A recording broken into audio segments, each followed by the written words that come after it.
안녕하세요, 부심입니다.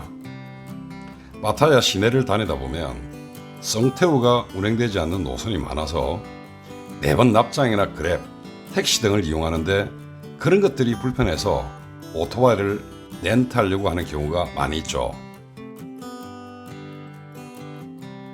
자, 파타야 오토바이 렌탈샵들은 신기하게도 면허증을 확인하지 않고 여권 확인만으로도 렌트가 가능합니다.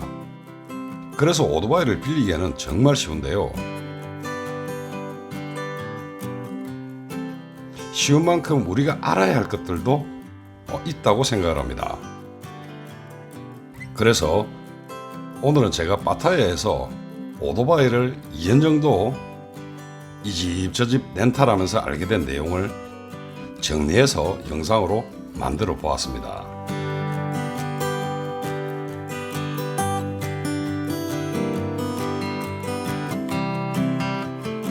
2018년도 초부터 시작해서 여러 매장에서 다양한 오토바이를 빌려봤는데요.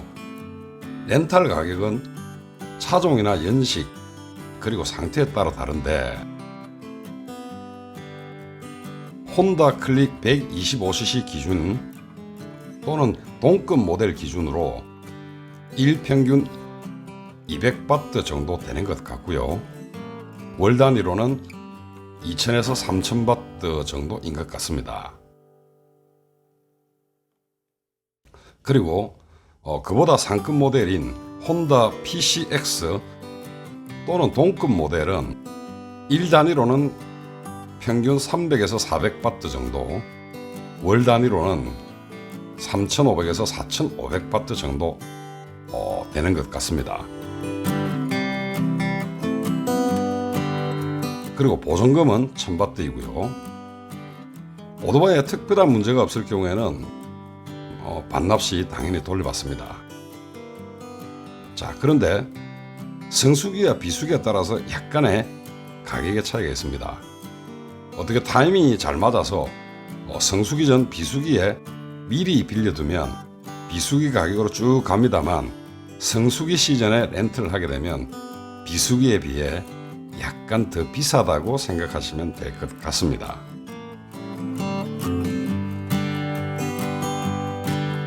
자, 그래서 오토바이를 렌트하실 때는 렌트 가격만 물어보지 말고 다음과 같은 사항을 반드시 확인하고 렌트하시길 원합니다.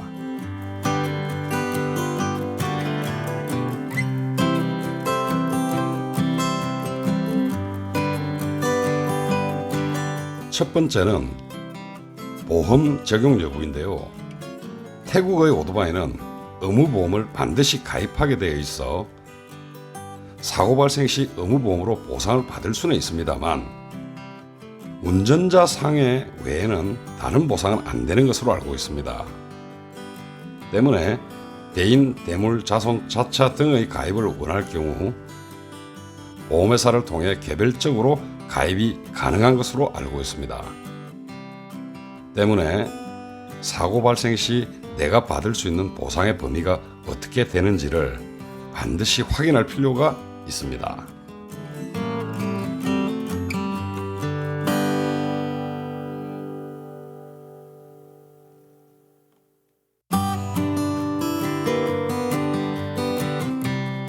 자, 두 번째는 정비인데요.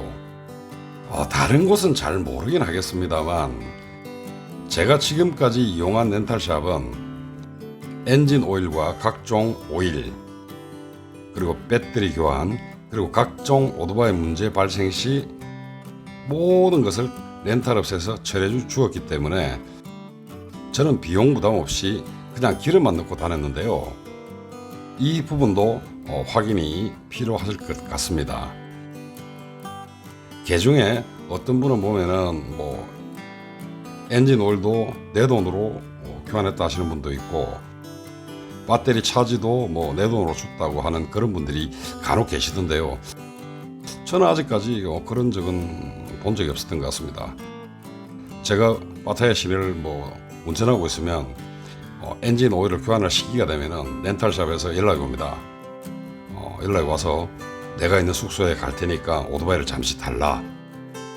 그래서 잠시 주면은 오토바이를 수리해서 다시 제 숙소까지 갖다 놔주는 그 정도의 어떤 성의는 다 보이고 있는 것 같더라고요. 그래서 어떤 지금까지 정비 비용에 대해서는 제가 개별적으로 지불한 적은 없습니다. 요 점도 좀 참고하시고요.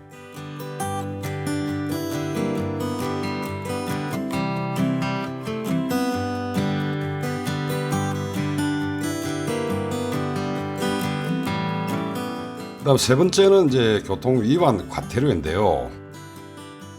이건 렌탈하고는 별 관계가 없는 이야기이긴 합니다만 그래도 나온 이야기니까 뭐 계속 할게요.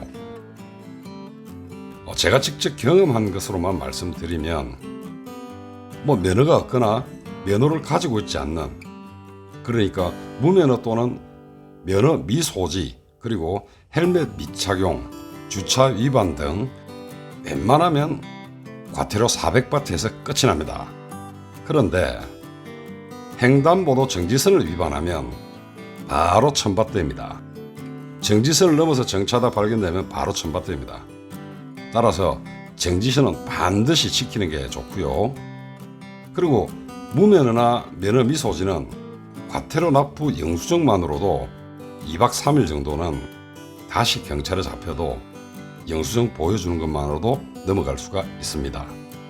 그래서 우리는 농담 삼아 과태료 영수증을 받게 되면 그게 2박 3일짜리 면허라고 우리끼리 이야기는 합니다만 현재 상태가 그렇습니다. 요 점도 좀 알아놓으시면 좋으실 것 같고요.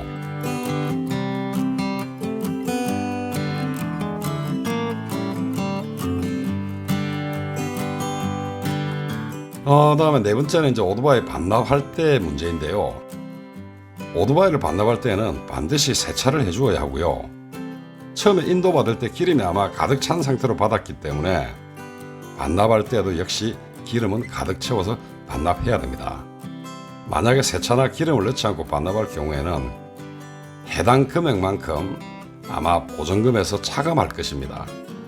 이런 것들은 불필요한 트집이 아니기 때문에 가급적이면 반납 전에 시간이 있으면 세차하고 기름을 넣어서 주면 됩니다. 요 점도 좀 숙지하시면 좋을 것 같고요.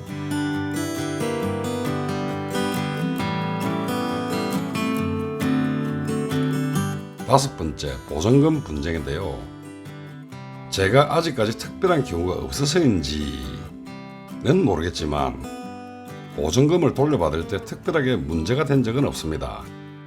간혹 인터넷에 보면 오토바이 상태를 가지고 불필요한 트집을 잡아 보증금 전액을 지불하지 않는다는 내용을 본 적도 있는데, 전 제가 여기서 서너 개의 렌탈샵을 이용했지만 아직까지 한 번도 그런 곳을 본 적은 없습니다.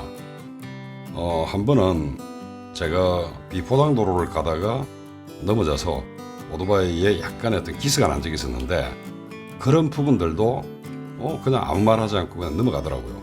그래서 그런 걸 보면 특별하게 어떤 바타야에서는 보증금과 관련된 분쟁은 거의 없을 것 같다라고 생각을 합니다.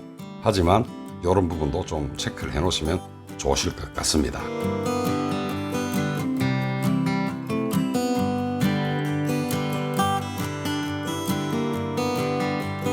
자, 이런 부분들을 참고하시고 오토바이를 렌트하시면 좋겠다는 생각 가져봅니다.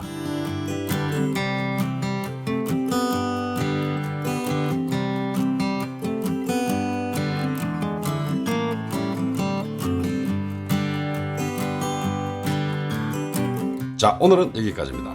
끝까지 시청해 주셔서 감사합니다. 본 영상이 마음에 드셨다면 구독과 좋아요 부탁드립니다.